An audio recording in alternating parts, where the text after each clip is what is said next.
Hey everybody, this is Basil. The one you're expecting. But I'm giving you a little disclaimer here at the top, which you should be used to by now. We do a lot of disclaimers. For some reason, we have to do that now. But I'm just letting you know, I was on location somewhere else when we recorded this, and I didn't have my big, fancy, diamond-studded NASA headset when we recorded, so I'm on kind of a piece of junk headset. So there might be a couple times where I sound a little fuzzy or sound a little muffled. It's not my fault. It's technology. All right? Okay, so here we go. You're listening to Canary Cry Radio. Has it not been told you from the beginning? Have you not understood since the earth was founded? He sits enthroned above the circle of the earth, and its people are like grasshoppers. He stretches out the heavens like a canopy and spreads them out like a tent to live in. Those who maintain that the Earth is a globe that spins suggest that people standing at the equator are being whirled around at approximately 1,000 miles an hour. They further maintain that the Earth is spinning around the Sun at a speed of 67,000 miles per hour, and that our Sun is supposedly racing around the center of our galaxy at some 600,000 miles per hour. And yet, you and I both know that on many days it's possible to stand outside without a single hair being messed up by the breeze. We don't have time for a meeting of the Flat Earth Society. We used to call the word world, not globe. I saw that like in the past 30 years how we went slowly. Maybe you're too young, but let me tell you. I saw them slowly go from people all over the world. Many world leaders from all over the world got together. This is a worldly phenomenon. This is the world. I saw them go from the word world slowly, inch by inch, just inserting it every once in a while. So now it's just always the word globe. Notice that? It's not worldwide distribution, it's global distribution. It's global leaders. People all over the world, across the world, to people around the globe. We're now showing you a view of the Earth through the telephoto lens. Okay, we're not receiving a picture right now. How about now? Okay, we don't have a picture yet. You see anything at all, Houston? Okay, Apollo 8, we don't have a picture yet. Alright, we'll put the other lens back on and we'll show you. Apollo 8, we have a picture now. Okay, it's coming in as a real bright blob on the screen. It's hard to tell what we're looking at. Well, you're looking through some haze on the window too, unfortunately. And the Earth is very bright behind. Here's Basil and Boss.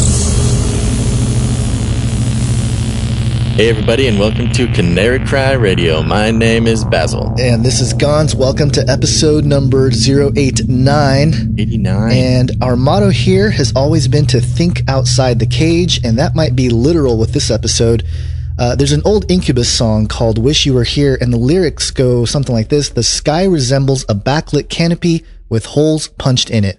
Well, that might not be too far from the truth, according to our guest today. The first thing we're taught in school is that 1 + 1 = 2 and that the Earth is a globe.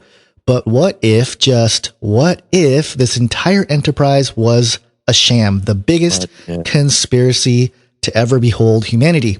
In this episode, we will explore the impossible, the unfathomable, the ridiculous notion that the Earth is actually flat. Our guest is Mark Sargent. He's the champion of the first pinball world tournament in 1994 and has worked in the technology sector ever since. He also happens to be a newly convert to the flat Earth or enclosed world theory. His YouTube channel, Mark K. Sargent, has published a series of videos called Flat Earth Clues, which he describes as videos designed to get both our heads around the design of the flat Earth system that we live in and who has been involved in the deception to hide it from you. So we'd like to welcome Mark Sargent. Mark, how you doing? I'm doing well. Hi, guys. Thanks for having me. Yeah, you're welcome. Thanks for coming on the show. Yeah. The Guns, I just got to make a comment. Those intros are just getting longer and longer and longer as we go. Eventually, it's just going to be me doing an intro. That's going to be the whole show. No, that's nothing. I've had on some shows, I've had literally a 20-minute intro where they're actually doing more of my material than I am. And then finally I get in. It's like, okay, what do you want me to say? You really got to get into the deep stuff. But by the way, the term flat Earth theory and the other term enclosed world. Yeah. Let's just go with enclosed world. It sounds a lot more legit. Well, yeah. I mean, flat Earth.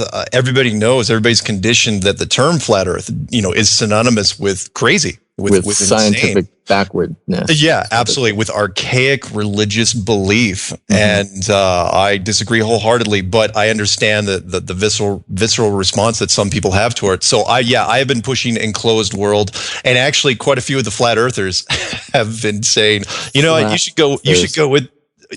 go with enclosed world because you're not a true flat earther. And it's like, all right, fine. Well, you are getting criticism from true flat earthers. That is, I know. They don't even want you on their team. It's I know you would think that because I don't follow what in the purest term is of what a flat earth is, like flat as a coin.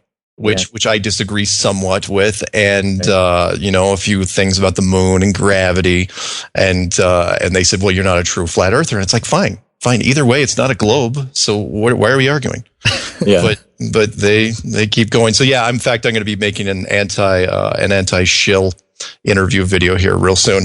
That'll probably be to your benefit. Yeah. Before we really get started and get into some of the crazy stuff, can we just address that you sound like you're 20? How old are you?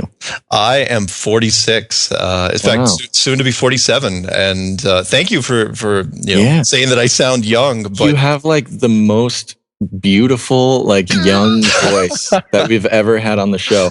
And maybe it's just because we spend most of our time talking to like seasoned gentlemen. There you go. But you're definitely one of the youngest voices, so that'll be fun. That'll be fun, guys. Thank you. Okay, so let's just start. I have this question here that I have been actually working on for a few days. Let me just pull it up here. You've been working on a question for a few days? Yeah, hold on. Here we go. All right. I like that you're pulling stuff out of the blue. Yeah, here we go. Are you ready? Okay. What? Is this a game show? That's it. Just what the heck are you talking about? So we have an enclosed Earth. Give everybody an intro here. This has been kind of at least for me, it's been a recent phenomenon. Like that's come up like kind of I don't know. 2015. Yeah. Oh yeah. We wouldn't be talking about this last year. Not at all. Okay. In fact, everybody that's interviewed me has said the same thing. If you would have a lot of buzz now. 2015, for whatever reason, there's this topic is getting a lot of traction, and everybody said the same thing. It's like, I can't believe we're actually talking about this, and I'm the same way. 9 months ago is when I really started digging into this. Yeah, going through videos mostly, and then literally, I'm not kidding you, 8 weeks ago, I went all in and decided to make some videos. I woke up in the middle of the night with this clarity, that Jerry Maguire moment, and said, there's something to this. There's really something to this, to the point where, the people that had stuff out there. I mean, it was okay stuff, but I felt it was a little staticky. Right. And really all I did was turn the dial on the radio, and, everybody started losing their mind. It's like, what is this music? So, but the short version, for those of you who haven't bothered to go to YouTube by now and click on Flat Earth Clubs, or at this point, just Google Flat Earth Clubs and the whole thing explodes. It goes under the assumption that the model that was introduced to us as the globe 500 years ago, roughly, depending on when you want to, take that in, was artificially put in there, the first 4,500 years of our history, in every religion, every culture, every tribe, everyone believed that the world was a flattish surface that was enclosed by this giant canopy, and where you saw the stars and the planets, which were really just a very, very well rendered art image, and that the sun and the moon were much smaller and hovering above our Earth. It was a giant Truman Show simulation. Yeah. And then 500 years ago, that changed. the scientific community, and whether or not it was, you know, artificially put in by a higher power or, you know, the creator, the builders, whoever, both science and religion latched on to this, and they kept it going. You know, the globe model was introduced, and for 20 generations, that's what we taught people. But there was a problem there, and the problem was there was literally no technology to prove it. Yeah. You know, hot air balloons to carry people didn't come along till 1760. Planes didn't come along till 1900. That's 400 years after, you know, the globe model was introduced. And planes still couldn't fly, you know, into high enough atmospheres. I mean, we're still advancing plane technology, but the rocket program didn't come along until 1957. And then after that, you know, the question is, okay, let's say you go up there. You know, NASA was formed in 1958. Let's say you go up there and the Earth isn't exactly what it looks, what you think it looks like, you know, what you've been putting in classrooms, you know, for generation after generation. Would you tell people? And so that's when I really started digging into it. And some of the first things, I looked at the timeline going from, you know, Copernicus all the way forward.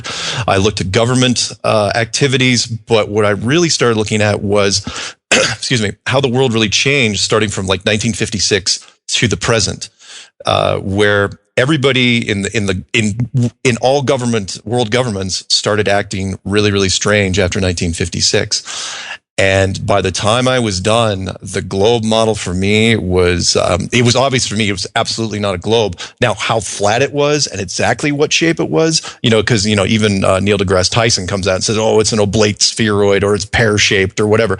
I'll even take it, you know, and the one, you know, some people say, well, it's kind of like a wadded up piece of chewing gum. But for me, it's somewhat where in between.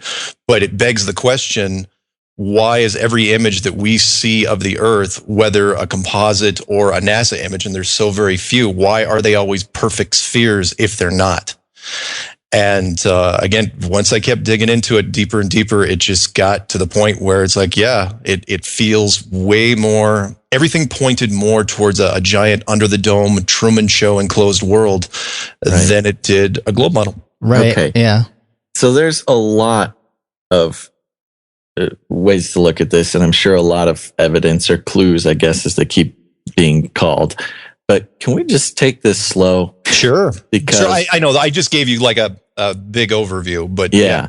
You want to dig into this if you want to drill down. So, I mean, I just want to know, let's start with the very basic clue or the basic piece of evidence. Gons, are you okay with that? I know you're a little bit more studied up, but for me and the rest of the people on the planet, we need to start from the beginning. Yeah, that's fine. Let me just interject and say that, you know, before we get into all of it, that I spent, you know, an afternoon watching the Flat Earth Clues videos, and, you know, I can't say that I'm like totally convinced, but I'd be lying if I didn't admit that it put a rock in my shoe. You know, I walked outside right afterwards to walk my dogs, and I kind of looked around like, how do we really know, you know, what we're told? So that's kind of the goal, I think, with this episode for our listeners. So, but go ahead, Basil, go ahead and take it to where you want to. I had planned to go through each of the clues, but we can do that, because going through in order would actually probably help. Okay, but I'm going to go ahead and let Basil jump in, and then we can go there. I have it all outlined. So yeah, because I am the clueless one here. So let's start from the very beginning. Okay, and let's convince me. Okay, from the very beginning, one of the first things I looked at was, you know, and I hate to point the fingers too much at NASA here, because, you know, NASA, in fact, they came on the radio on one of my interviews previously. I heard that. I did hear that. It's like, wow, that was spooky. And I was sad. I had just been off air and they were continuing on. Anyway, but what the first clue that I dealt with was really, you know, other than the introduction, I asked some very, very basic questions. And one of the first questions I had was, why are there no pictures of the Earth from space?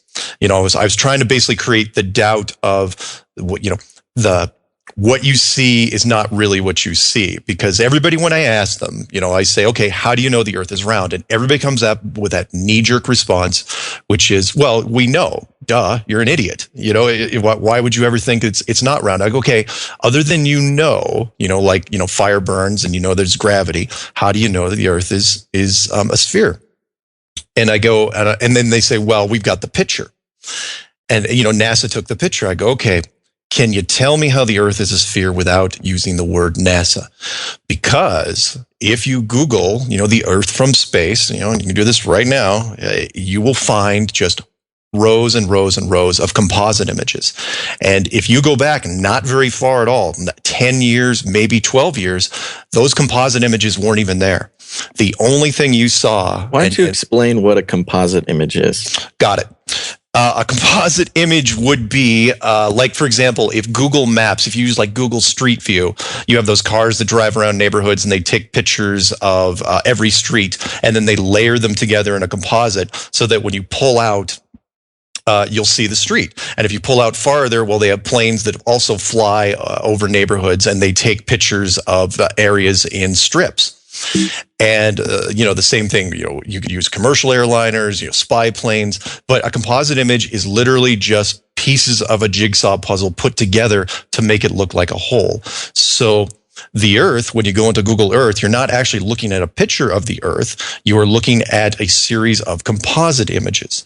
It is not literally a picture of the Earth, which was really one of the big selling points when I started this thing was there's no actual pictures of the Earth. The only picture of the Earth on the internet, the one that NASA put their stamp on and said, this is a picture of the Earth, there was only one that was out there that they took in supposedly either 1969 or 1972, depending on when you think that thing was stamped. And literally, that was the only image of the Earth from space. And you'll know which one I'm talking about because it's a real cloudy Earth. It shows the bottom part of Africa and a big crescent cloud system below Africa and then all of Antarctica. Literally, that was the only image of the Earth on the internet all the way through, I believe, like 2004, maybe 2003. I'm still trying to, look at the archives. But when I was looking back in 2000, when I was trying to use it as a desktop, that was the only image I could find. In fact, the first iPhone, that globe image, that default globe image on the iPhone, that is a composite image. That is not an actual picture of the Earth, and everybody admits that. So the question then became, all right, if that's the case, then why aren't there hundreds, if not thousands of pictures on Google? Why can't you just go into a NASA section? And not only NASA, let's talk about all the supposed satellites that are out there. If there's tens of thousands of satellites, there's got to be a whole bunch with HD cameras. GoPros aren't that expensive. There should be a whole bunch of pictures out there. To that point, one of the first clue that I did, called The Empty Theater, was something, it was something in the back of my head that was really kind of itching, and which was not only did it seem that there were no, in the real world, that there were no pictures of the Earth from space, but there had never been a Hollywood movie, and to this day, that has never been done that has actually covered a real world type, a documentary type style, or even based on a true story style of of the space program landing on the moon. And that was unbelievable to me, because from a Hollywood standpoint, as we all know, Hollywood makes a lot of crap. And they make remakes of everything. There's movies that are made by Invasion of the Body Snatchers, been remade four times.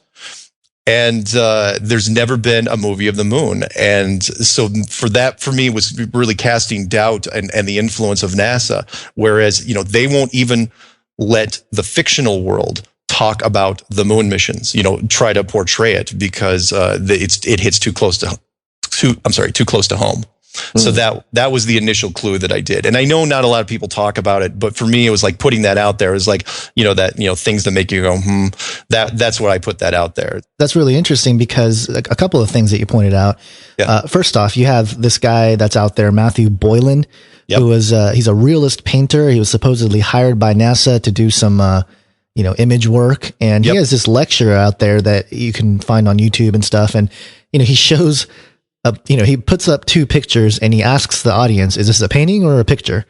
Yeah. And, the audience can't tell. And it's one of those things where it makes you just question, like, okay, even the pictures that are supposedly real, how do we really know? We just have to trust that it's real, so. Exactly. Yeah. There's no, the space program, the space world is really militarized. Yeah. There are two companies out there, SpaceX and Virgin Airlines. They're trying to do their own private space programs, but they're running into huge hurdles and delays and problems. And, that's no accident, in my opinion. It's, because you wouldn't want to let these guys go too far. Right. But we can get into that later. Right. The Hollywood thing too is also interesting because, obviously you pointed out a bunch of stuff, and you said, I think in the clues you mentioned that there was one film that sort of, it was like it was a movie that was 3 hours long that didn't really answer any questions. Yeah. There's only been two. In fact, in Hollywood, remember, this is supposedly the biggest achievement in mankind. And there's only been two movies that even have scratched the surface. The first was The Right Stuff in 1983, which was 11 years after the end of the Apollo missions. It was 3 hours and 12 minutes long. And it barely even got to the Earth orbit missions. And you're thinking, oh, okay, well, there'll be a sequel. Sequel never happened. And then there was a big gap from 1983 till 1995 when Apollo 13 came out. And Apollo 13, the entire movie was set inside a capsule that never set down on the moon. Right. And then after 1995, nothing in Hollywood ever touched it, with the exception of the Tom Hanks From the Earth to the Moon. I think it was Showtime or HBO. And forgive me because I didn't remember that one. But it was, that kind of touched on it a little bit, but there's been no Hollywood movie made ever. And I cannot believe I'm the only one on YouTube, because the internet hive mind misses nothing and nobody else has talked about this. It's just, but that's because we've got so many other movies in the fictional world, like Red Planet, like 2001: A Space Odyssey, like Solaris and all the others that reinforce the globe and the space program through association. Right. So nobody thinks about it. So when you ask people, say, hey, remember that movie about the moon? They'll say, yeah. I go, really? Which was it? They go, they don't know. Right. They have no Yeah. idea. So, and that's weird too, because just recently the movie Interstellar, yes, there's a premise there that the world is under the it's a near future, and the world is under the impression that we never went to the moon. And we actually just had an episode on that topic, but I find it interesting too. Just to throw this in there, there's a Red Hot Chili Peppers song with the lyrics. I think it was off the album Californication. There's a line, "Space may be the final frontier, but it's made in a Hollywood basement." And that could be true. Somebody sent that to me. Yeah, that's really on top of the song lyrics today, guys. Hey, these musicians, they know the truth apparently. Yeah, and they put it in the music. Yeah. All right. So anyway, but we got a bunch of clues to cover. So I'll just jump forward ahead. So the Byrd Wall was the big one, though. By number 2, that was my point of no return. And the Byrd Wall covered an American explorer. His name was Admiral Richard Byrd. He was the youngest admiral in the United States Navy, American hero and a big time explorer. He did the North Pole in 1926 by plane. And then for whatever reason, they sent him down to the South Pole, and from 1928 till 1957, when he died, he all his missions were in the South Pole, and he did big missions, and he had done a whole bunch of missions, big operations before 1950, and then it was almost like he was looking for something. And for me, and I really didn't say this in the clues, but I felt he was more of a point man that, call who do you want, government, secret society. They knew what he was looking for, but he didn't seem to find it. So he goes back to the States in 1954 and does this interview. And we were so lucky to get this, and it's on YouTube. You can look it up, Richard Byrd television interview, CBS, somebody on CBS released it. Yeah. And he comes on and he starts talking about Antarctica, and how wonderful it is, and it's going to be, this next great resource, and how important, and from a money standpoint, you could see he was hyping up all the companies. He said, there's a mountain range made out of coal that could fuel the entire world. There's oil, there's minerals, there's uranium. All these countries are down there. Everything's great. They're getting ready for their next mission, which occurred literally less than a year after that interview in 1955, called Operation Deep Freeze.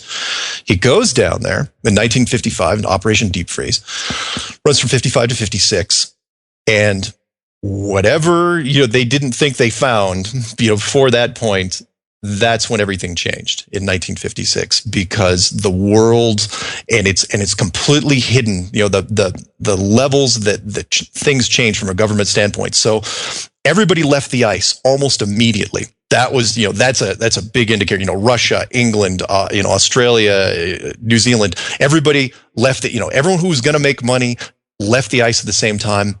Russia and America starts up their rocket program, like their lives depended on it in 1957. And then by 1958, they start firing nukes straight up, both Russia and the United States. Now, 1958, NASA is formed immediately. They keep firing nukes. 1959, they simultaneously discover. So here's what 1959 is a great year, because not only do they NASA announces, because Van Allen works for NASA, announces the Van Allen radiation belt, supposedly this super, super dangerous, lethal band of radiation in sort of like a dome structure above the Earth. And at the same time, they close off Antarctica permanently. They formed the Antarctic Treaty in 1959, and they seal off millions and millions of square miles, depending on how big you think it is, from everybody, all countries. So 10 nations signed it in 1959, and every nation that became economically viable after that also had to sign it. So if you own a country and you become a tradable partner in the world, they throw this piece of paper in front of you. By the way, you can't go down to Antarctica. And you say, well, how long? You say, ever. You never get to go down. And for me, that goes against especially in America, that's really bizarre. Yeah. From a capitalist point of view, oil companies have the power, the backstage pass to everything. And you're telling me they can't even petition to go down there? Come on. It didn't make sense. Not only that, but Russia and the United States Russia and England were still rebuilding from World War II. They could have used the resources. Nobody gets to go down there. So you see, so at the same time, again, you create, and I thought it was a bad move on their part. I do not believe the Van Allen radiation belts are real by any standpoint, but they announced it in 1959. And then they seal off Antarctica in 1959. And everybody says now, because there's another treaty on top of that, it's an environmental treaty. People go, oh, well, it's because of the penguins, you can't go down there because of that. And it's like, really? Because 1959 environmentalism wasn't even a word. It wasn't even in our vocabulary. Heck, Greenpeace wasn't even founded until 1971. And that was, a couple guys in a tie-dye shirt and a boat. No, they had no power in 1971. And so when those two things were sealed off, all of a sudden you had your X and your Y axis. I'm sorry, your X and your Y axis. And I thought, all right, it's starting to smell like structure. And that's where... What do you mean by that? Well...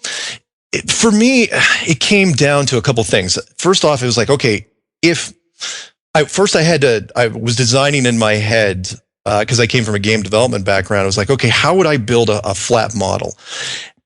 But somewhere during that, I had to say, okay, how would I hide a flat model? And one of the first things you do is you'd hide the outer edge. If it was a circular outer edge or whatever shape you want, you'd have to seal that off to where people didn't get to go there, which they did in 1959. And you'd also have to seal off the upper edge. But since you can't do that physically with a military force, well, I mean, you can, and we'll get to that in a second. One of the first things you're going to do is scare people. And that is, okay, well, there's a radiation layer there that's so lethal that no one should ever think about going up there, which discourages private companies. Not only that, but in 1958, you create NASA, which is basically the militarization of space. So that everything, and they were the only, between them and the Russians, they were the only people that were going up high enough to do anything. So basically you control the access to both the ceiling and the outer edge, which again, as I was looking, I was going, yeah, that's exactly how I would do it, with the limited resources you had at the time. So, okay. Now you mentioned Admiral Byrd. Yes. And he actually has a famous mission to the North Pole. Yep. Where he found a hole and the whole Earth theory. Big, giant Nazi people. I got lucky with Admiral Byrd. Nazi people. Well, the Nazi people stuff were that was the Operation High Jump. We'll cover that later. But the Hollow Earth thing, that was from 1926, where he flew up there, and supposedly that's his big legend. Everyone knows he's known for the Hollow Earth theory. Most people don't know he's really known more. His body of work is in Antarctica, but.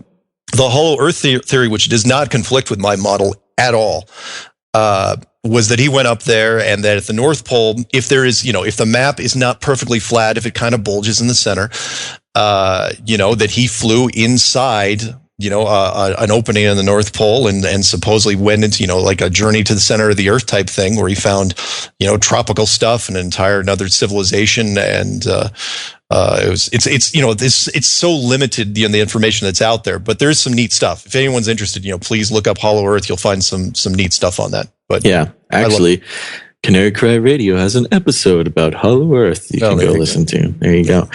Okay. Yeah. Interesting. Yeah. I had read and watched and listened a lot about Admiral Byrd and never heard anything about Antarctica. I know.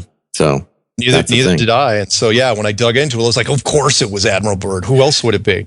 And, okay. So the summation of the Antarctica thing is that Antarctica is the outer edge of the planet or the world, I guess, whatever you call it. Yeah. And so what does a map of the world look like at this point? Perfect. Because number 3 and everything kind of built on each other when I was doing the clues. So number 3 is map makers.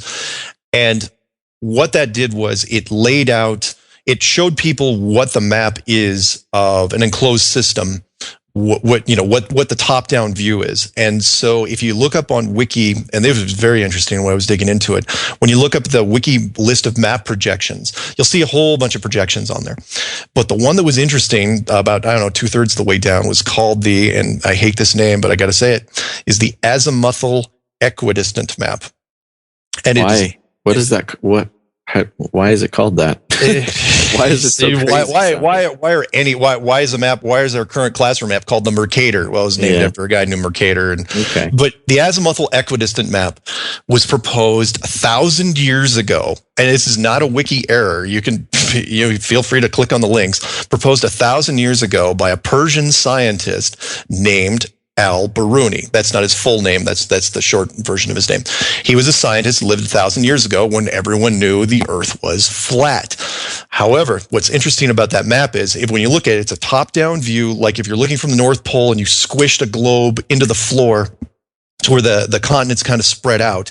So, to take into account Antarctica, you have to stretch Antarctica around the entire edge like a circle, which is very, very interesting. And the reason why that's interesting is 3 parts. One is it's currently used in the USGS, that's the United States Geological Survey catalog, for a representation of the world. 2, it is the exact map of the United Nations flag, which was completed in 1946. The only difference there between the United Nations flag, though, and this map is the United Nations flag doesn't have Antarctica on it, which is very, very interesting. And they also don't talk about it on their website. The outside of the United Nations flag, everybody knows, has that big pair of wreaths, spiky wreaths going around the outside. And it's like, okay, maybe that's what they mean, but they don't reference it.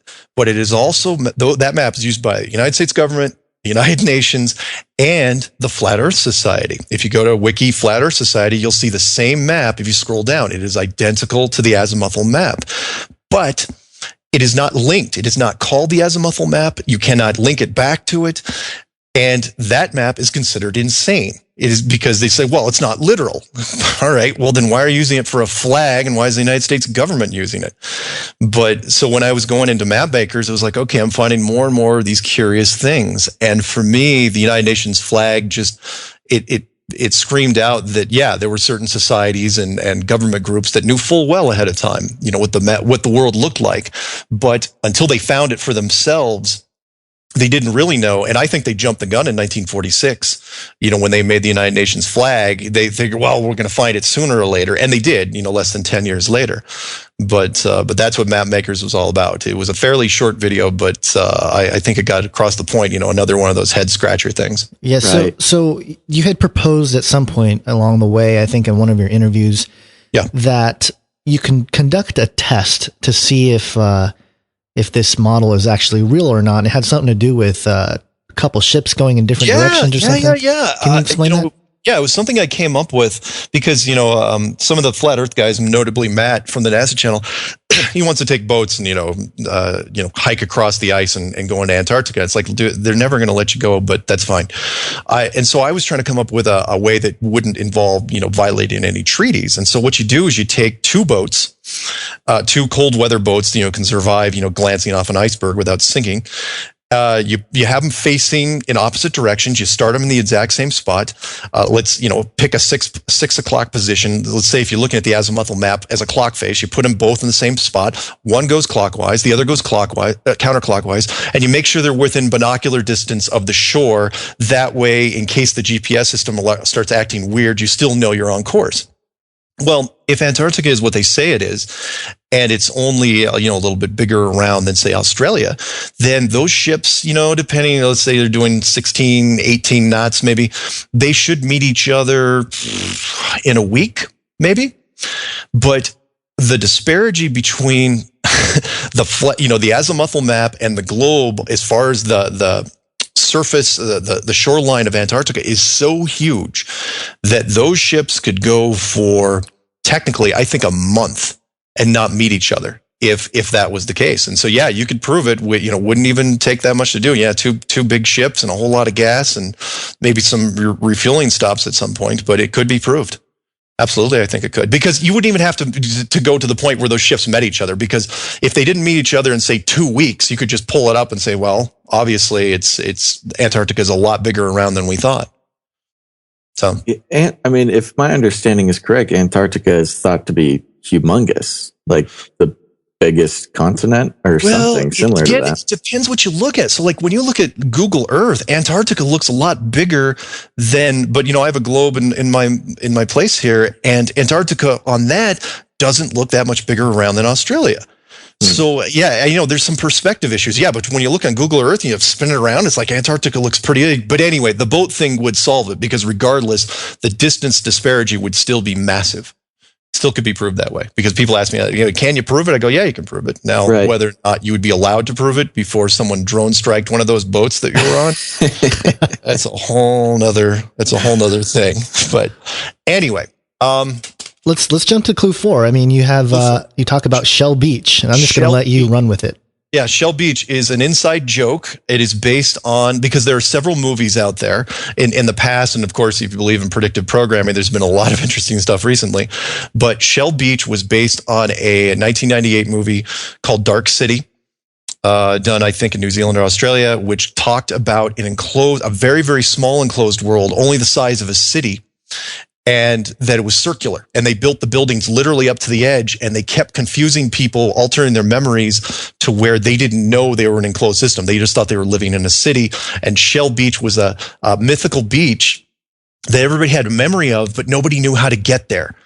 And so that's where I kind of built off of it on. So I used Dark City as an example, but the one that, of course, everybody relates to because it did so well in the theaters and it was well reviewed, was The Truman Show, which was, from a simulation standpoint, I was saying what can be done. And, The Truman Show, the dome structure, if everyone remembers I think it was also 1998. The Truman Show was less than 20 miles wide, and it went along those lines of, if you have a person that's born into a system like that, will they believe it? Absolutely, they would. And, the show, because of the plot twist they threw in there, he discovered that he was in a giant dome-like structure. Now, what was interesting about that for me was that you didn't even, as you made a Truman Show bigger and bigger, let's just say you expanded it to 100 miles or 500 miles or 1,000 miles, things actually from a design standpoint got easier. Yeah, you'd have to build, the structure, and then that'd be a lot, but if that wasn't a main concern, all the little things on the inside got easier, because you wouldn't need many actors. Because once people were born into the system and you had a generation or two involved, you didn't even need to, you didn't need actors at all. Once you got to a certain size, it just became self-perpetuating, which was fantastic. And I even, I threw in that M. Night Shyamalan movie there, The Village, to prove my point. It's like, look, we can do this now without a dome. You can raise kids in literally any sort of simulated environment you want, And they will believe it because because we're conditioned. It's like, why would anyone lie to us? The same thing goes along with the globe in the classroom. They are going to believe the globe in the classroom because why would their teacher, why would our parents, why would anyone lie about the globe? So that's what Shell Beach really dug into. And in addition, I throw out the weird little predictive programming stuff that's been out lately, like the TV series Under the Dome, the Simpsons movie where the whole city was trapped under the dome, the Signal, the city that was flying in space that was under a dome. There's a bunch of references out there that are very, very interesting. Yeah. And shows what can be done. Yeah. A lot of this stuff, it sounds good in theory, but you're talking to a highly, what's the word? A highly conditioned spherical worlder here. Okay. But how do you explain basically everything that we see in the sky, like stars and the sun going around, the moon and the telescopes and the satellites? Where are the satellites? All right. Well, I'll go backwards just a few seconds. And it's like, all right, you remember that part in the Truman Show where he said, cue the sun? And he brought the sun up, 3 hours early?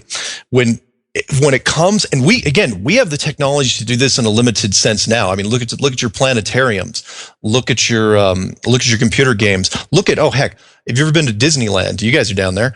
Go to the Pirates of the Caribbean ride. That ride is old. And you go into that one scene and you got, the sky, it's done beautifully. And I really enjoy looking over through the water and trying really hard to see the wall. Yeah. It's my biggest pastime on that ride. Me too. I love when going in that ride, going into the big arena thing. And I was going, wow. And we got to remember that ride was built in the 50s? Yeah. It is amazing what we can do. Even what we can do now, from a simulation standpoint. So to answer your question, if you could build a structure that was thousands of miles wide, if you had the technology to do that, the projection systems would put our LED technology to shame. Yeah. And simulating stars from a 2 and 3D point of view would not be hard, in my opinion. Now, to that effect, though, because people will ask, what about the sun and the moon? Sun and the moon are much larger objects, and they're much larger in the sky. So for those in your classic enclosed world model, those are actually 3-dimensional objects. Yeah. And you talk about the stars or whatever as everything being a simulation. Yes. Now, are you suggesting there's an actual simulation happening, or is there an actual sun and an actual moon and actual stars, just not as we understand them? But I don't think you're trying to say that the Illuminati has built a giant sky for us to look at. No. Whoever's painted the giant, beautiful tapestry that is the stars and the planets, which is really just a giant clock combination, beautiful piece of artwork and clock system. Right. The Illuminati, they wish they had direct control over this. This is big stuff. The sun. In the enclosed model is a 3-dimensional projection system. I know people will say, well, when I say, well, it's like a giant freaking light bulb in a cage, that may be too simple of an answer, but it gets their head around it. It's a very, very bright projection system, and the moon also appears to be a projection system, which also seems to be having some conflicts recently with our HD camera technology. If you guys have caught any of the the lunar waves 777. Yeah, lunar and wave. I know the flat Earth people come at me. They say you can't talk about him because he's not a flat Earther. I'm going, look, he has the best moon footage I've ever seen. And you want to cast doubts on the moon and where we live? Look at that stuff. It's gorgeous. Yeah, just along the lines of what Basil asked. A couple things. First off, they've done experiments or scientific experiments where they send lasers out into space and they do, all kinds of infrared and different sorts of projections out there. Sure. How, and then they're sort of gaining data back. How are they reading that? And then also the second question is, the movement of the sun and the moon and just the celestial objects, Yes. mathematically speaking, can accommodate a spherical, heliocentric sort of model. Is that part of? Are you just suggesting that that's part of a clock thing, or is it just it's part of the deception? Like what? It's part of the illusion, and I firmly believe, and I've stated this in other interviews, but I'll restate it here, which is. It is absolutely my belief that at one point, whoever built this structure wanted us to go down the globe path, the globe model path, because it buys time. From a technology standpoint, it lets civilization act like it changes the game. Meaning, if you don't want people to run for the fence, and I covered that in I think it was the status quo, which is number 5. So we'll kind of talk about that now. Wait. I'm sorry to go off track. I'm just trying to get clear. Yeah. So you are suggesting that it is a simulation and not just nature. You mean like a digital simulation? Yeah, I guess I'm just trying to see who's behind all this. A real actual contained physical world. Now I don't want to get into the we probably shouldn't split hairs on what matter is and what it isn't. Sure. But because people will start losing people. No, I'm saying like a giant terrarium. Yes. A physical terrarium. However, the terrarium that has, that simulates a vast universe above it. Right. But everything down on the ground is about as real as you can get. I mean, yeah, there's still some stuff that's kind of played with, but it's about as real as it can get. Holograms aren't on the ground. But it is trying to trick us. Yes. Okay. Absolutely. It's trying to trick you, because you got to get to a point in which I talked about in status quo, which was number 5, which was people act differently than the other creatures of the world, like, in an animal preserve. People in animals in an animal preserve act perfectly naturally because it's a very vast system. It's hundreds of square miles and even if not thousands in some case. But if you put a human in that, eventually they're going to reach the edge. And if they reach the edge, that's when the problems start, because people don't like being contained. We all know that. There's a reason why jails are avoided for the most part. And so at one point you have to hide the edge entirely. You make the bars or whatever you want to call it. I'm not saying it's a jail, but you make the edges invisible. You have the climate, get more and more aggressively harsh once you get out to the edges. But the big thing is you make them believe that the globe model is there, because that way they don't even look for the edge.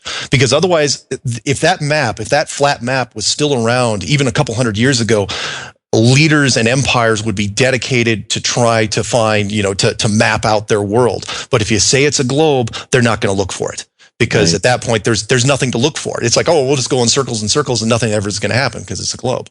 Yeah. And that I feel that was good. That was a natural process that was supposed to be discovered at a certain point. And the authority, if you want to call it, the super rich or the governments or royalty or, the Illuminati or whoever you want, at that point, they decided to keep it going artificially. I think even they didn't know for sure, because they didn't even have the technology to see it for themselves. But in 1956, all that changed. And then they made the decision. It's like, you know what, let's just keep things, the status quo. We're not going to change it. We're not going to give any power back to religion. We're not going to, let people develop spiritually. We're going to keep this going as long as we can.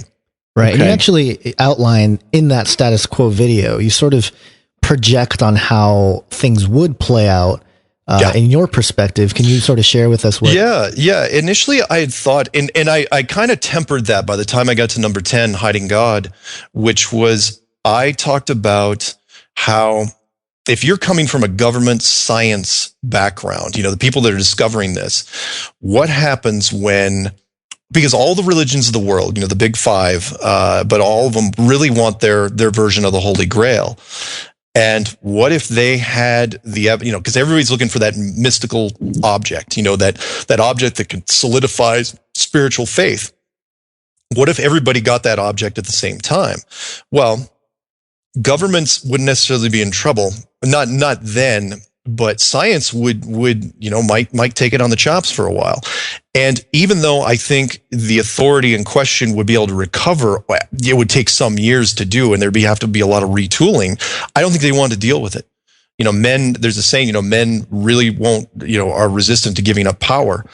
And even if that power is just a transitional shift. And so it was really a warning to religion in general, saying, look, this happens. You don't want to go down that road of, science is the root of all evil. We should burn down all our universities and do all that. But that would be a big concern. If you're the authority, if you're the government, are you going to roll those dice? They don't take chances like that. And so for them, even if they found the firmament, even if they found a structure with the handprint of God on it, that is something that would benefit them to hide.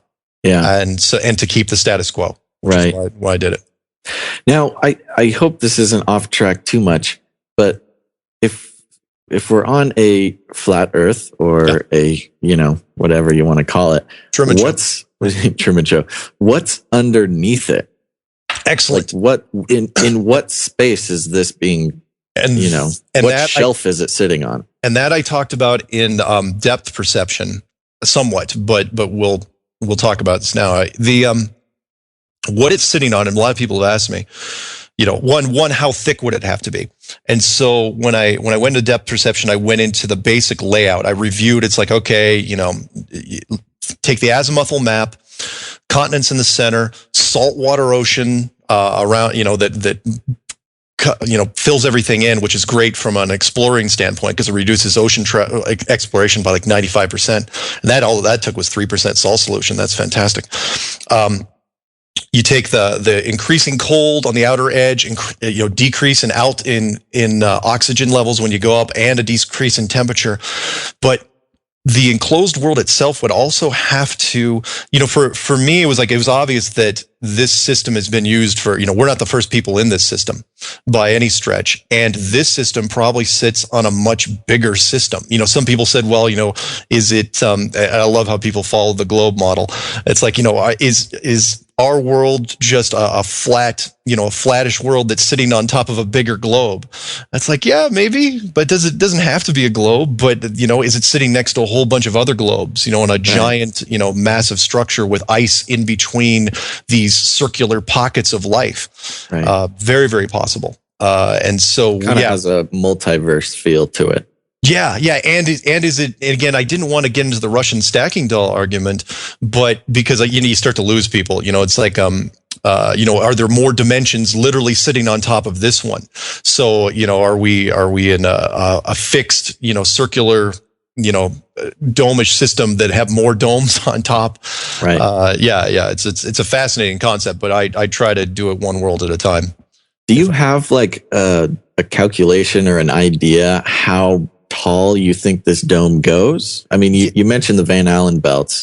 That's funny you'd mention that, because that is one of those point of contentions that even the Flat Earth societies, the different groups disagree on in wide ranges, because even though the government, you could look up like high altitude nuclear explosions. So when the United States and Russia started doing their high altitude nuclear tests in 1957, and they ended in 1958, and they ended at the end of 1962. They seemed for like the last 2.5 years that they were just probing the shape of this thing, like what you were saying. And the highest ones I saw on that, I think, were about 400 kilometers. So, and that would be, you wouldn't need, it doesn't have to be that standard snow globe, that giant high arcing thing, because the technology is really limited on the ground. Planes cap out at 10 miles, roughly, commercial aircraft. Spy planes, depending on who you talk to, maybe 20 miles. And then after that, you wouldn't need that much. So it wouldn't be like a snow globe. It'd be like a shallow sports stadium. That's a good analogy, because if it's really, really wide and it's only 400 miles high, that's a pretty shallow dome, but that does all you need. There's so much efficiency that appears to be built into this. Why waste the space? So for me, I'm saying 400 miles or less. There are other people that say, 1,000 miles. It's like, whatever. So you don't think that there is an actual sort of like outer space where there is no gravity. You kind of float around. That's an excellent point. And people have asked me that a lot. And I say, because again, that reinforces the globe model. And I say, look, yeah, you could have space, but you don't need it.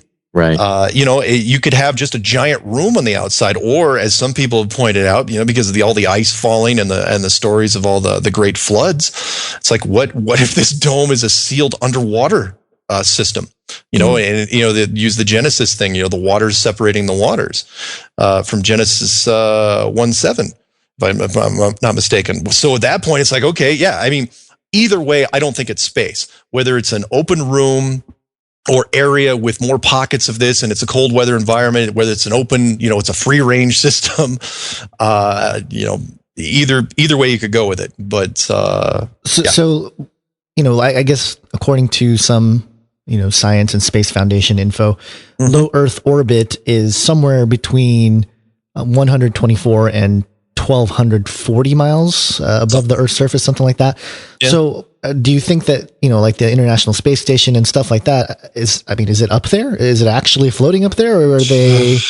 Yeah. All right. You just sounded disgusted. I'm sorry. Ugh. There's the ISS, unfortunately. ISS, gross. The ISS, the International Space Station, has the footage that's been coming out of there recently is, from a production standpoint, embarrassing. It is so, the people, for those of you who haven't checked it out yet, please look up ISS hoax on YouTube and watch the videos. There's three things I'll point out, the three obvious ones from a production standpoint. And that this will answer your question.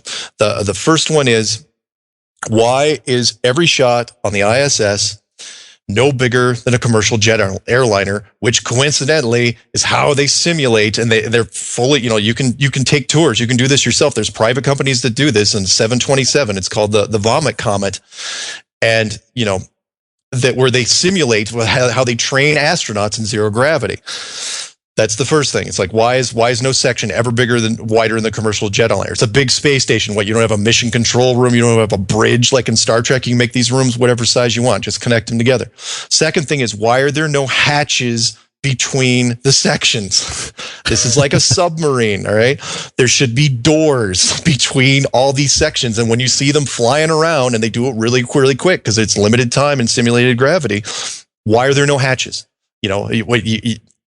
If what you're saying there is there's no safety backup, you get a single micrometeor, if you believe in this whole space thing, micrometeor, that whole station is doomed. If you have no hatches and people are just, you should be in a spacesuit at all times, right? The third one, the part that just sunk, and everybody can see this, is, just look up permed hair. The women, at one point, they decided, during the simulation, they were going to perm their hair, the ones with long hair, and let them, do interviews. And it's horrible. It is so awful. And it was the least, it's like, what, you couldn't pull the hair back? You couldn't make them wear a hat. You couldn't make them cut their hair. In fact, the brunette lady, who was called Medusa in one of those hoax videos, she actually cut her hair just like a month ago. Cut it real short, because I'm sure they said, because hers looked the worst of all, because they didn't perm up the way, it looked like snakes. But that's to make it simulate low gravity or something? Yeah. Well, or no gravity. Have it be bouncy? Well, it'd be a great hair commercial. The problem they had with that, and I know why they did it. Not why they permed the hair, but I know why they, again, that was the last option they should have chosen. The reason is if you look on the normal flight simulators, those 727 simulators with women, is because it's kind of like underwater, where a woman's head will move one way or the other, and then the hair will follow like a trailer. So you can kind of it's like, wait, why did she move to the left so suddenly? Why did she move to the right? And that's part of the question. It's like, the ISS should be the most stable place ever.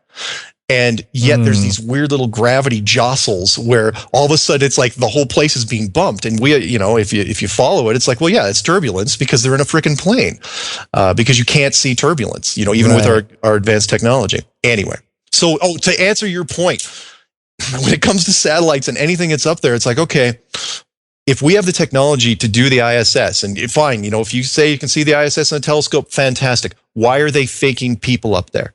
Why do you have to do that? Why not just make it real? Why fake it? And if you're faking that, how in the world can I trust any satellites? In fact, anything above spy planes, in my opinion, I have huge doubts. Right. And actually, I think I've seen, I don't know about the specific ones you mentioned, but I've seen footage from allegedly the ISS or something, something in low Earth orbit. And the guy says something to the effect of like, we're flying over Boston or something like that. And, yeah. There was a girl. I think I know what you're talking about. A guy probably did it too, but there was a girl that they were doing like a morning show, like a live thing.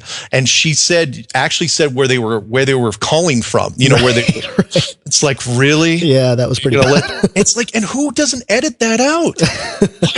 Why in the world would you honest to God, the director from that should just be fired. Just fired outward. It's really awful. Now, just before we continue on with the clues, though, how do you think that? Do these people know that they're lying to the world? What? I don't know. I think they don't know why they're lying. It's not that serious. Meaning, the original astronauts, the Apollo astronauts, I think were kind of like the Capricorn 1 guys, where they had to let them in on it. It's like, okay, here's the deal. You're not going up there. We knew you wanted to be heroes, and they were going to be, that's why they signed up. But and most of them were on board. A couple weren't. They're not with us anymore. Yeah. And, but when it comes to all the new people, they're just Air Force employees. They just sign a non-disclosure agreement. They don't even have the right to ask why. So it's like, look, you're going to go up here. You're going to do this. You're going to say your lines, and that's it. And no, I have no doubt in the world that they don't know why they're doing it, but at the same time, they've signed a non-disclosure to where they're just going to do it, and they're not going to ask, and they'd be smart not to ask.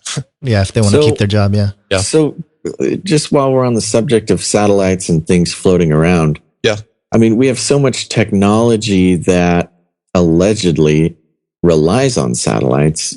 Cell phones and GPS and things like that. Like, why even tell us that they're satellites? Why not? That probably goes into your next clue, kind of. A little bit, but yeah, it does go into the long haul. Like, why don't we just have towers or something and just forget about satellites? Unfortunately, once you start, it's that tangled web syndrome, and that is once you start the lie, any technology that builds on the lie, you have to perpetuate as well. And I'm sorry, because there's a lot of money that's been spent and burned probably, on stuff that isn't actually used. But the GPS system, which went online, I believe in 1995, in my humble opinion, was designed no different than NASA, was designed with the sole purpose of keeping this thing about as far under wraps as you can, because one, it reinforces the globe model just with the title alone, the global positioning system. But two, the global positioning system, which was designed, created, by the United States military, the Department of Defense, it is a military system. It tells you not only where you are, but where they want you to think you are. So for the most part, it works great, right? Supposedly. Do I think it involves satellites? No, I don't. And here's why. When it gets to the southern hemisphere, which what I talked about in the long haul, that again, it came down to, remember I was saying, how would you hide something like this? There's certain rules that apply. One, the space program has to be absolutely fabricated from day one. Two, there can be no actual NASA certified photographs of the Earth, because you can never get that high, you can never get that far away to actually take a picture. But the big one, the one it's super fun, is that if you're using an azimuthal map, the map changes the dimensions of certain oceans.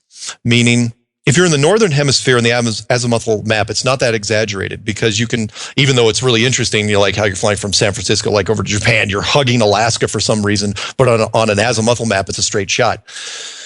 On an azimuthal map, there are the two farthest points on that map are Australia and South America.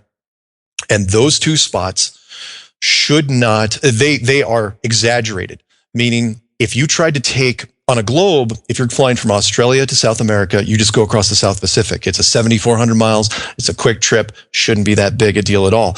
But if you're using a literal azimuthal map, then that ocean, South Pacific, becomes really, really stretched on the outside. So you can't take the ocean, which means you have to take a shortcut, which means you have to take a flight that doesn't make any sense on a globe. And for people who don't know what I'm talking about, try to book a flight from, say, Buenos Aires to Sydney, Australia. There's no reason why that flight should connect through Los Angeles or San Francisco. It's on a globe, it makes absolutely no sense. But on the azimuthal map, it's almost an exact straight line. And statistically speaking, that is way out there. There's no, the fact that it's a straight shot, it gives so much more credence to that map. And that happens all the time. Flights that'll go, to the Middle East. And then back down, these big triangles. But if you look at them from an azimuthal map, they're just short little dog legs. They're way more efficient. So when I was looking at the long haul, that's the first thing I told people. I was like, look, try to get a nonstop flight in the Southern Hemisphere. And, you're going to get all these connections, which is exactly what you would do. It was what I would do. And that is, you have to hide the distance somehow, and you have to hide the routes. So the only way to hide a route, so you, instead of cutting across, just cutting across nonstop through the middle of the map for no apparent reason, is you make these little connections that it's like, oh, we're going to pick up people. Oh, it's because it's a hub partner or an alliance partner or whatever. And that's what it was. And so there was just a handful of nonstop flights in the Southern Hemisphere, stuff that we take, for granted up in the Northern Hemisphere. And let me connect to number 9, which was, because I said that, there was a lot of people that wrote me and said, oh yeah, people's logic just slays me. How they just dismissed the fact that 95% of the flights in the Southern Hemisphere were connections. That didn't bother them. It's like, wow, there's obviously these nonstops. It's like, okay, fine. So I looked at some of these nonstops, and I was looking at some of the real-time GPS-based flight things, and one was called planefinder.net. That was my favorite, and I was watching these planes. I was looking, I was like, okay, how are they doing this? How are they hiding this? Which is why I called number 9 the magic show. And I was watching these planes leave South America more specifically, and as they got over water, they disappeared.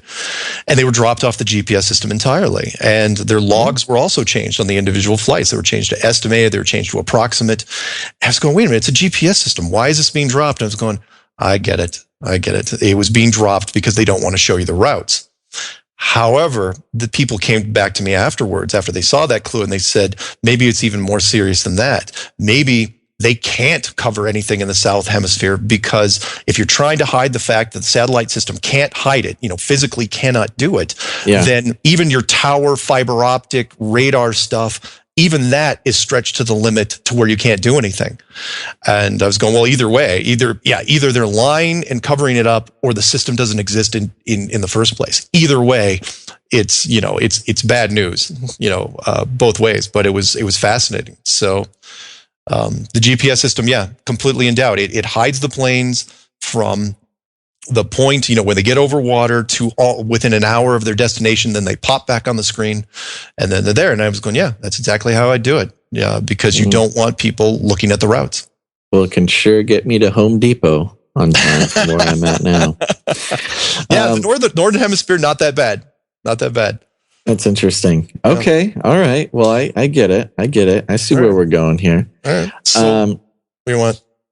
Well, let's just go. It seems like you skipped a clue. We went 7 to 9. So creative force. Fill in the gap here. That was my pick-me-up vid, which, because I had a lot of people that were emailing me and calling and saying, look, you just changed us from a small speck and insignificant speck in the middle of a giant universe to like a one-room apartment, and I'm getting small world syndrome. I'm going, all right.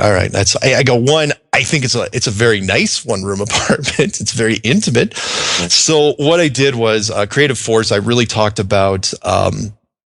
I tried to give people kind of a pick-me-up story where, I opened with the, even though I never said it by name, I opened with the Tower of Babel story from an enclosed world, which was I think it was very interesting because, I went to Sunday school a lot, and that story bugged me from a globe standpoint, because, the Tower of Babel story, if everyone knows, the tower that's supposed to reach to heaven by one of the very old civilizations, not ours, that doesn't make any sense on a globe because one, it's not going anywhere, and two, the globe's spinning around, so it's constantly moving.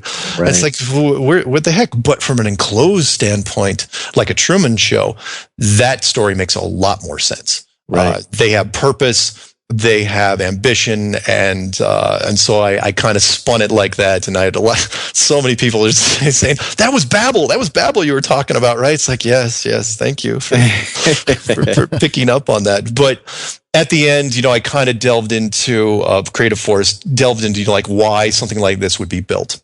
Yeah, and I touched on the fact that humanity, for me, our big shining light, our big redeeming feature seemed to be our creative force. The fact that we can create so many beautiful things. Yes, there's a lot of ugliness in the world, a lot of hate, but there's so much good, wonderful, beautiful, inspiring things that we create. And so that's what and everybody's a part of that same system.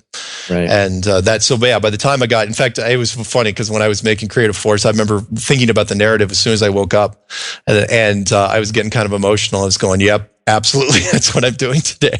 Yeah. So, what's interesting, and this is just a little Basil rant here, which is in an enclosed world, an enclosed system, that would solve a lot of problems for time travel. Just saying, because a big problem that I've been trying to get through is time and movement are connected, and you're trying to move through time. The Earth, the globe, hypothetical globe Earth, moving through space is moving through space. So if you go back 100 years, you're just going to be floating in space where the Earth used to be.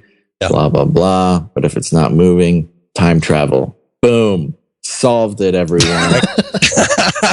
We've been following my journey for time travel for like 3 years now. And you've opened my eyes. Nice. And you're right. It would be mathematically way simpler. Yeah. Because nothing's moving. Yeah, you don't have to, oh my God, that takes out so many equations. Yeah, it's awesome. That's great. That's the first time anyone's ever mentioned that. To me, that's fantastic. Boom. Yeah. Exclusive interview. You heard it here. Time travel solved. Time travel solved by the flat Earth theory. If anyone's listening, that from a physics standpoint, that is a fascinating thing because you could imagine like some professor listening to his podcast right now going, holy smokes, it's not it's not moving. He like crosses off like massive sections of the planet. He's like, that's it, and just that's the time last travel comes out like next year. Yeah. Commercialized and everything. It becomes a normal part of life. Nice. Okay. All right. Good. Now that we got that out of the way. Right. Now, I'm totally following. Okay. I'm totally following now. Okay. But now comes the really humongous questions, which is, first of all, who? Yep. And second, why? Okay. Tell me. Tell me now. All right, the next 20 minutes, we're going to wrap up the entire meaning of life. So turn your dial. And you would not, and you'd think that's a silly question. And a lot of people have sent that one to me. It's like, who did it? It's like one, if I actually knew, don't you think it'd be kind of a spoiler, to tell you outright? To be honest though, because you do talk about it in a way that, that it's a simulation, and you talk in vocabulary that's, whoever's doing this and whoever made it and what. Let's just, we'll call it your best idea. Okay. All right. I will go into my best idea. Which you have a green light. Which segues into hiding God, because that's number 10 clue. And this, this got me a little bit of controversy, but not too much, because I was really talking about, because the first, you have to answer that question in two parts. The first part is, why would you hide it? And I was really calling out whistleblowers and trying to get people to see if, to branch out and look, somebody knows somebody who knows, something about this. And for me personally, you have to define what it is first, which was, let's say, I was raised in a very strong Christian family. And so if you go down the firmament path, and I know all the other religions have their own, version of this, but if you go down the path of the firmament, then if the firmament is actually found, let's say it is found in 1956, not maybe a literal handprint of God on the wall, but at that point, you're talking about the authority hiding creation from you, or evidence of, not just evidence of intelligent design, but evidence, physical evidence of creation or the creator themselves. So when I got to create a, hiding God, it was, why would you do this, and do you have a stake in it? And so I was really calling out to, anyone who is a spiritual person. I said, look, you have a stake in this. If you want to know more about the meaning of life, you really need to know, because having the revelation of this come to light, if it was an enclosed system, if there is a piece of God's handiwork out there, this will help you at least get one step closer to answering, the questions that we all ask ourselves before we go to sleep, which is, why am I here? Right. That whole thing. So to your question, though, more specifically, everything that I saw from a creator standpoint seemed to dovetail back to inspiration. And for me, it seemed to be that it obviously was not a prison, because, again, if it was a prison, it would be it'd be more miserable. And you think, oh no, it's pretty miserable. It's like, no, actually the world is a very, very beautiful and inspiring place. The only things that seem to be doing any damage to each other are us. That stupid line from Mr. Smith in The Matrix, that we're the only beings out at dawn here that don't seem to fit in with the rest of the system. Right. But the world can only really be, and I know this oversimplifies it, can only really be one of three things. It can either be or a combination of these things. Either it be entertainment, an education process, or confinement. If it was totally entertainment, more people would be having fun, and they don't seem to be. However, from an education standpoint, and that's what I'm really leaning towards, from a creation standpoint, the creators, are we talking about an omnipotent creator? And I don't want to go too far into that, or did God subcontract this out? Are we talking, this could be an education system where we are, just trying to develop spiritually, trying to learn more. We come in knowing some things and we go out, hopefully knowing more than we do now. Is it a part of, is it a soul selection process? Yeah, maybe. Or maybe it's just, learning the ropes, heck, I like to think that we actually volunteered for this. Right. Where this is just part of something that, just another section of a giant journey where unfortunately we were forced to forget most of, everything that was before this. And people say, oh, what are you talking about? It's like, okay, think about it this way. If you're on an amusement park ride, you're mostly safe. It's an amusement park ride. Everything's bolted in. You're not going to fall off, for the most part. But imagine if you woke up on that amusement park ride.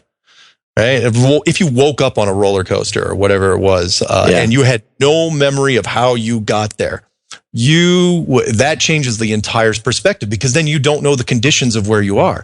You may be very, very safe, but you don't know that. This world is it seems to be open-ended, but it may not be. There may be a lot of closed systems that we just, we aren't allowed to see. So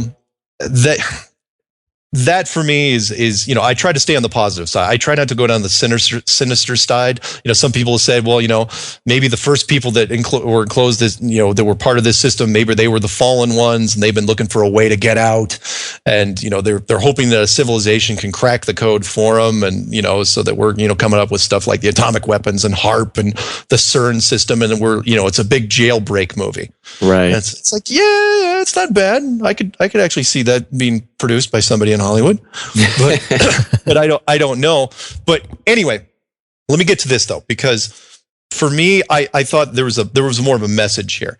I think that because by the time I got to 11 Souls in the System, I talked about that this is the only conspiracy out there that could actually be turned into something good. Because if it is an enclosed world, and maybe this was supposed to happen eventually, maybe it's the reason why in 2015 we're getting all this traction on it. If it is an enclosed system, then there's a real possibility that if it is revealed to everybody at once, that the world becomes better. And I know it's too simple a word. What I mean is that people, if they realize they're accountable for their actions, if there's a scorecard with their name on it, whether it's real or not, it's that perceived goodness. The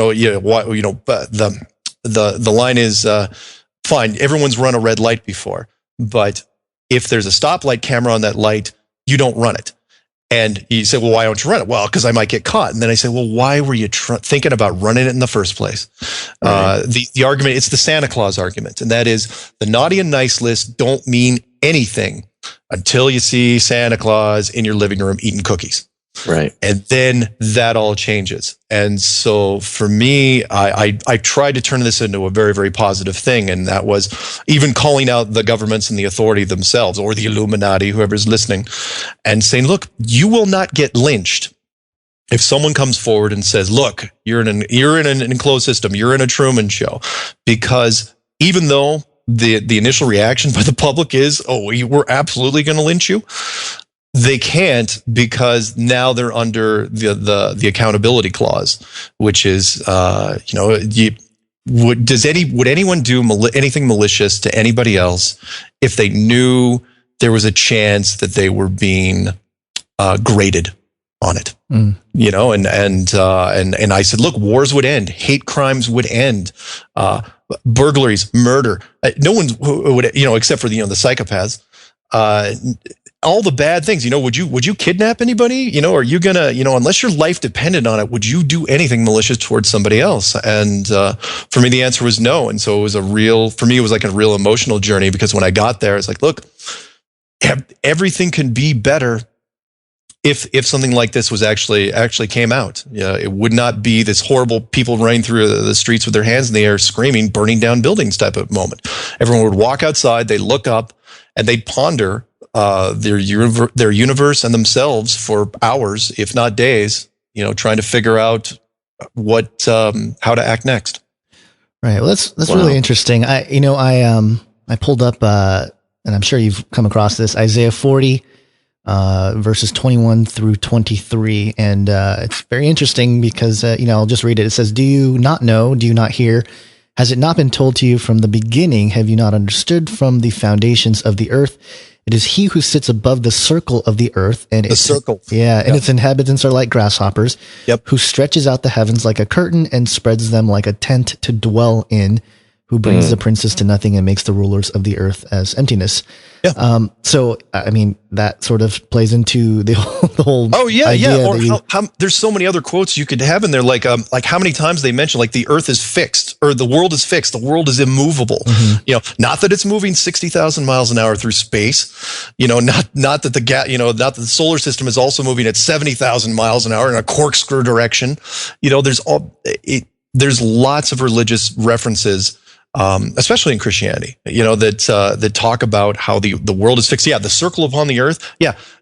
People say, well, that could mean a globe. It's like, well, then why didn't he say globe or ball? It's not like the sphere was a complete foreign concept when that thing was written. Right. Actually, yeah, right. I have heard that argument that they did have a word for sphere. So if they wanted to use that, they could have. But yeah, absolutely, they could. But let me ask you this. This is a little bit, I guess it sort of ties in with everything, but because our show, we, number one, we are a Christian show, and number two, we dive into just the absolute crazy stuff, and I mean, this is not out of the realm of that. But this is not the craziest, but it's not the craziest. Yeah. Really.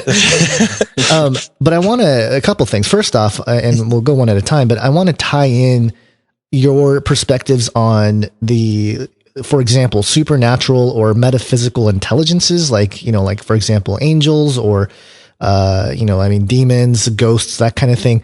Like, what is your opinion of that, and how does it, does it shape or influence your, worldview in terms of this, sort of a enclosed world model? Everything that I have run into when it comes to that sort of concept, in fact, just about every concept, is way easier in an enclosed system. In fact, when it comes to, angels and demons and interdimensional beings and all that, it becomes way more intimate and easier because, like the time travel thing, dimensional shifts become way easier in a fixed system. Mm-hmm. So, if we're talking about, everything from, the fallen ones, the angels falling from heaven, or, angels interacting with our civilization, so much easier from a frequency standpoint because you don't have to deal with anything else. But to answer your question, I don't think anything changes as far as semantics go. I think it just becomes, from a physical, tactical standpoint, a practical standpoint, it just becomes way, way easier for the angels. It's like they don't have to worry.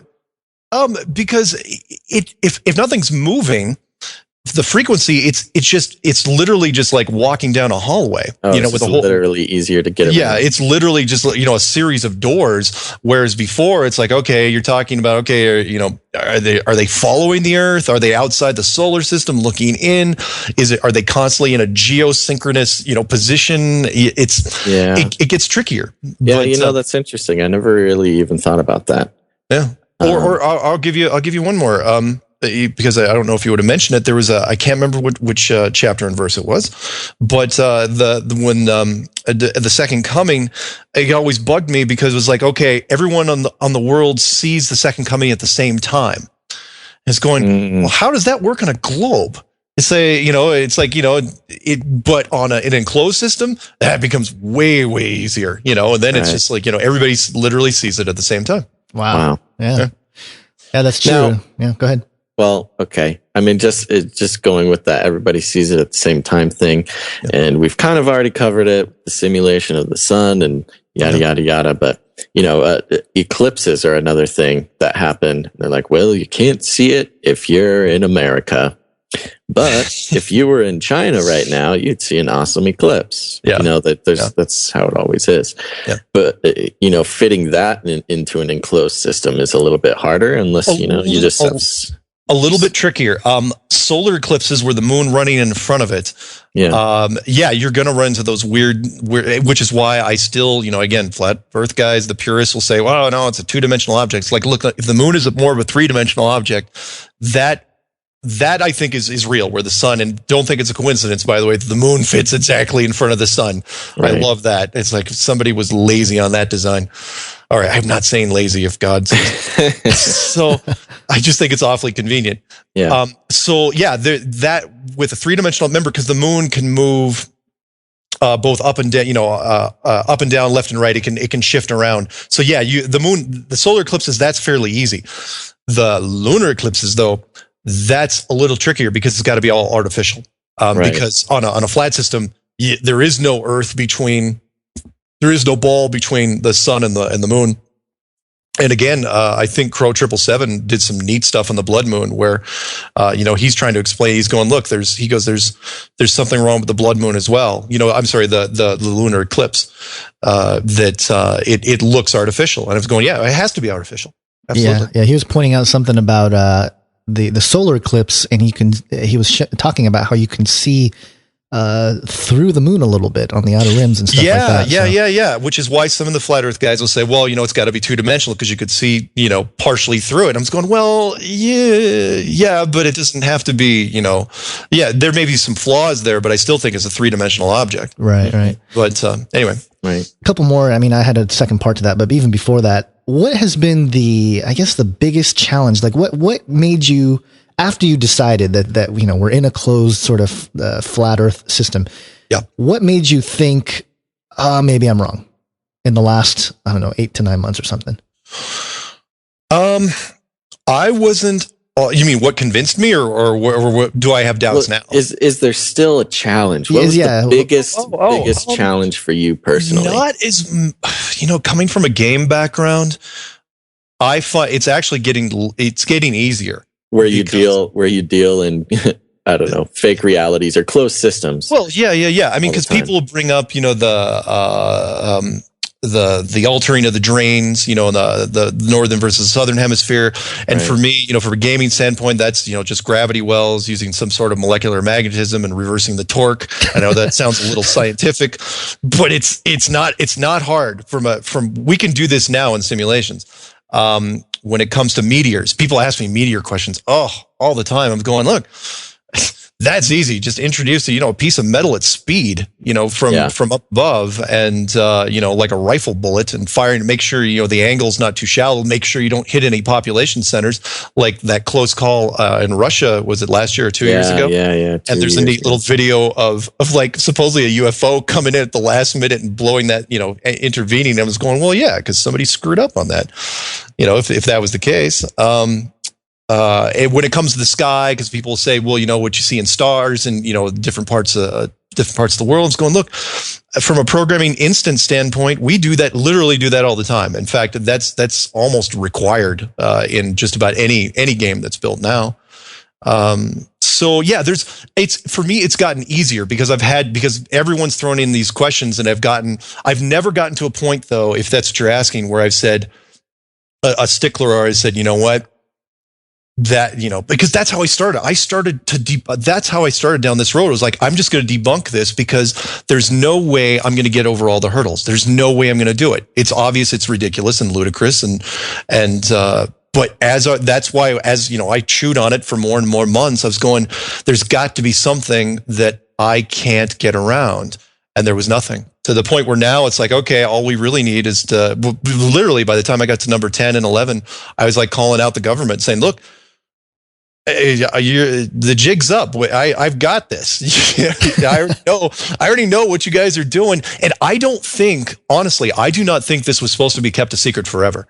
From their standpoint, I think, if they wanted to stop, because people said, won't they do like a staged event or something really big, or start a world wars, to keep people from learning? I was going, yeah, maybe, but maybe they'll do the right thing. Maybe they'll change the world for the better. And, I'd like to give people the benefit of the doubt.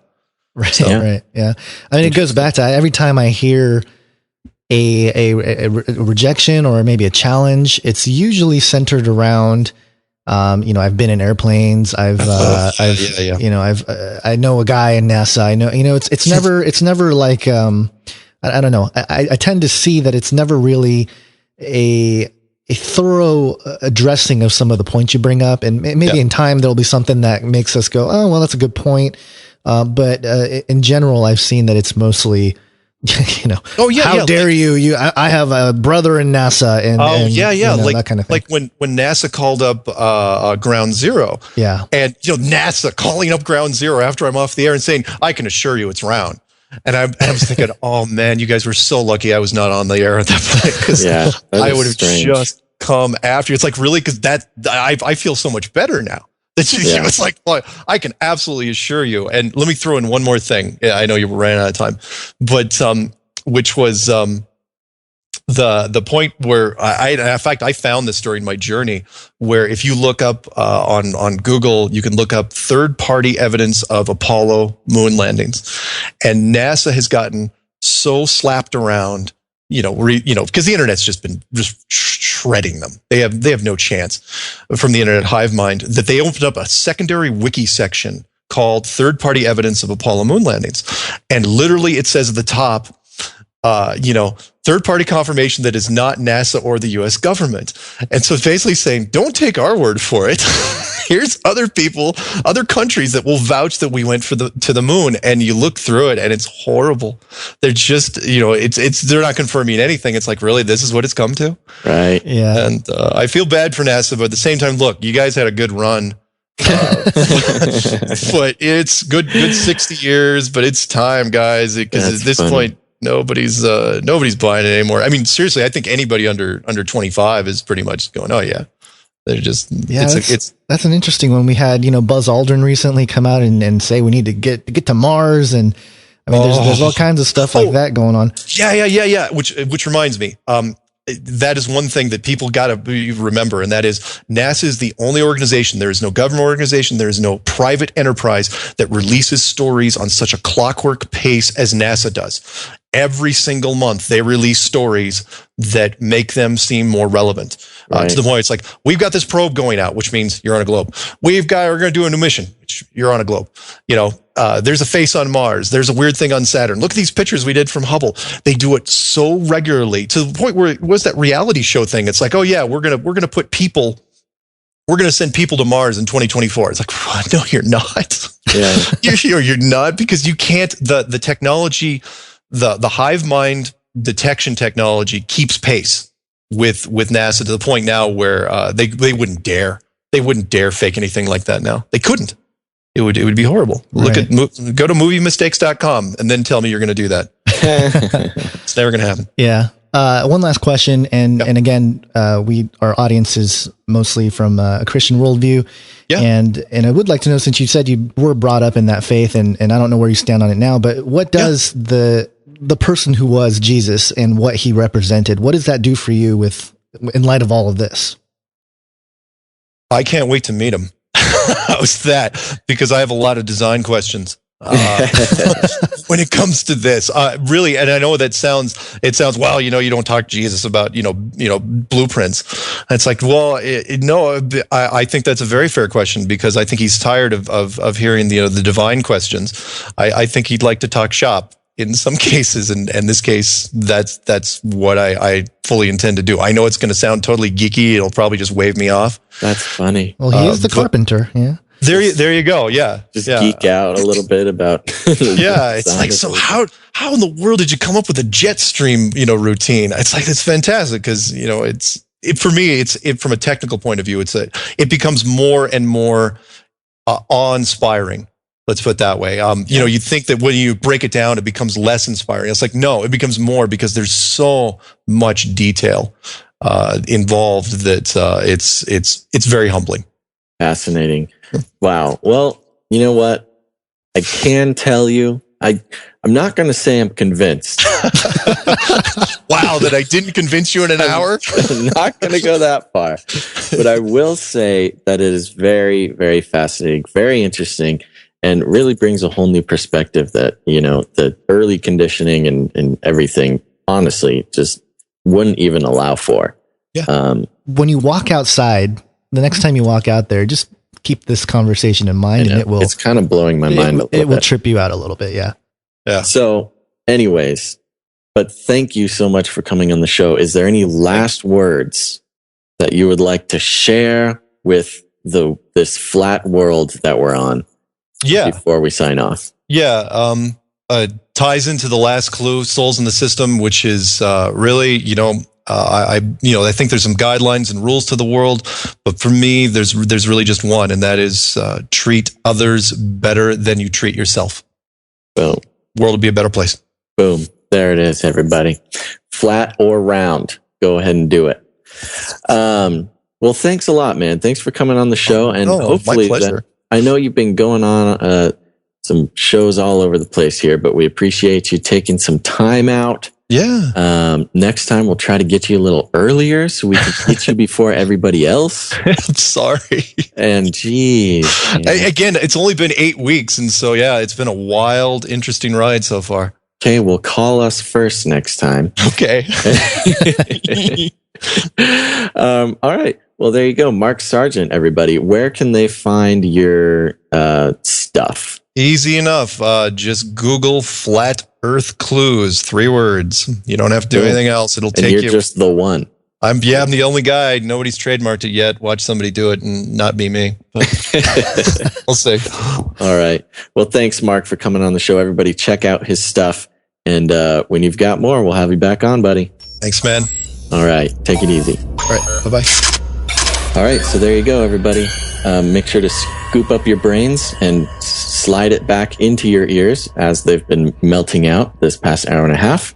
I'm picturing everyone's earth just pancaked right now. Everyone's crumpling it up into a ball to go back to pancake. Yeah. So, very interesting stuff. And like you said, gone to the top there, it's just kind of, just something to get you thinking. Definitely probably the most anti-conditioning that I've ever sort of experienced. But, there you go. Something to take a look at when you're supposed to be working at your desk. So or check driving. out, When or you're driving or whatever. Do some more stuff. All right. I want to say hello to Raphael in New York State. Raphael. Yes. I don't know. New York. Some guy named Raphael New York, is listening to this. On the other side of this flat country. Yes. You're just a stone's throw away. There you go, everybody. Anyways, I hope you're still listening right now because we're going to share with you how you can support Canary Cry Radio. Woo. Yeah, go to canarycryradio.com. You can click on the support tab. There, you can make a one-time donation in any amount. Or if you're just like really looking to support on a monthly basis, you can also do that there. And it just happens automatically. It's great. You don't have to think about it. It's just there. And you're helping us stay on the air, the internet, wherever. All right. What else? Anything, Gons? We have the 100th episode coming up. We keep plugging this. And we have some peripheral ideas of what we're going to do. So stay tuned for that. And there'll probably be some sort of announcement of what it encompasses in the next couple episodes, I would assume, right, Basil? Yep. Yeah, sure. And it might involve more people than it'll be a party. First think. Yeah. It'll be a party, so get ready. Put on your party pants, everybody. All right. Okay. Goodbye. That is a terrible ending. You need to end it right. Oh, I thought I already did that. No. Oh, you okay. need to end it properly or we're going to get hate mail. Not just goodbye. Goodbye. the only episode. Bye. So there you go. Thanks for listening to this episode of Canary Cry Radio. Make sure to tune in next time. But until then, think outside the cage.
Hey guys, this is Gons. Basil doesn't know I'm doing this, but this is just a little extra gem for anyone that's still listening. Now, first off, I know this topic was probably pretty heavy, pretty confusing, maybe even ridiculous sounding to some of you, but I do want to say that there's a lot of drama in the sort of conspiracy world right now concerning this topic of flat Earth. And there's been a handful of people that have come seemingly out of the blue and started talking about this, making videos on YouTube and whatnot. And Mark, our guest on this episode, has actually been accused of being a shill. And I expect the best in people, so I'm not calling Mark a shill. I'm really not. But I do want to share some other views of the flat Earth model that are out there. And this comes from a guy named Matt Boylan. I referenced him in the episode early on, but his model of the flat Earth is different. And the biggest difference with his model and Mark's model that he explained in the episode is that he believes there are no boundaries. In other words, he believes that this dome-shaped model that Mark is pushing, and a couple others have different sort of models that they're pushing, he believes that that model that's being pushed is disinformation to keep us contained within this section, if you will, of the flat Earth. And I know it kind of sounds nutty, but I do want to share it because I found it compelling. And I'll leave links to the NASA channel on YouTube, which is Matt Boylan's YouTube channel, where I got some of this information and I wanted to share it with you before the end of this episode, just as sort of an extra little tidbit.